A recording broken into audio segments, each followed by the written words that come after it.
Assalamualaikum warahmatullahi wabarakatuh. Perkenalkan, nama saya Juan Ibnu Kasir, kelas 1 MZWB dari Institut Agama Islam Negeri Purwokerto. Saya akan sedikit menjelaskan tentang hadis ditinjau dari berbagai aspeknya.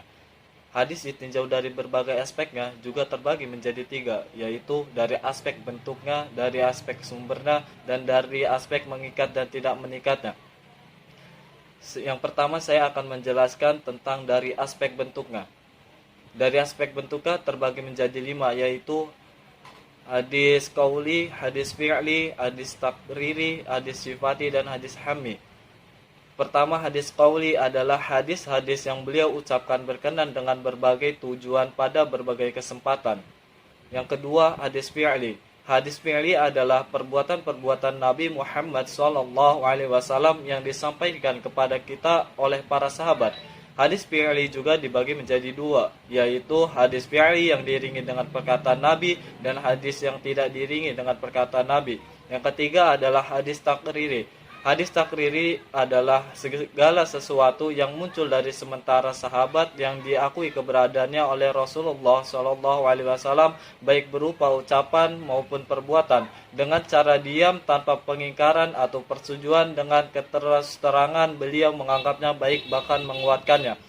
Yang keempat, sifati. Hadis sifati adalah yang berupa sifat atau kepribadian Nabi serta keadaan fisiknya. Hadis sifati biasa disebut juga dengan hadis ahwali. Jadi hadis sifati ini dapat dibagi menjadi dua, yaitu yang terkait dengan kepribadian Nabi dan bentuk fisik Nabi.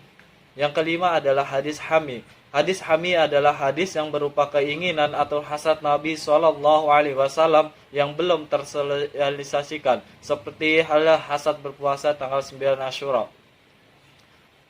Yang kedua adalah hadis ditinjau dari aspek sumbernya. Yang pertama adalah hadis marfu. Hadis marfu sendiri memiliki banyak varian yang perlu diketahui oleh pendengar. Pertama adalah marfu qauli atau perkataan. Yang kedua adalah marfu fi'li atau perbuatan. Yang ketiga adalah marfu takriri atau ketetapan. Yang keempat adalah marfu wasi atau marfu sifat. Sedangkan jenisnya ada yang sharih dan ada yang hukmi. Marfu sharih atau yang jelas marfu kepada Nabi Muhammad SAW, namun ada pula marfu hukmi, yaitu marfu namun tidak begitu jelas bersambung kepada beliau. Itu mengapa dinamakan marfu hukmi. Secara hukum marfu kepada Nabi namun tidak secara jelas. Yang kedua adalah hadis mauquf. Mauquf menurut bahasa berasal dari kata waqaf yang berarti berhenti. Seakan-akan perawi menghentikan sebuah hadis pada sahabat.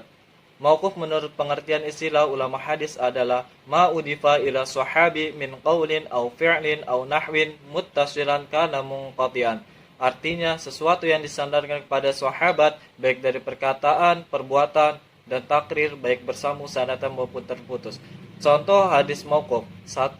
Hadis mauquf qauli yang berupa perkataan. 2. Hadis mauquf fi'li yang berupa perbuatan seperti perkataan Imam Bukhari, Ibnu Abbas menjadi imam sedangkan dia hanya bertayamum.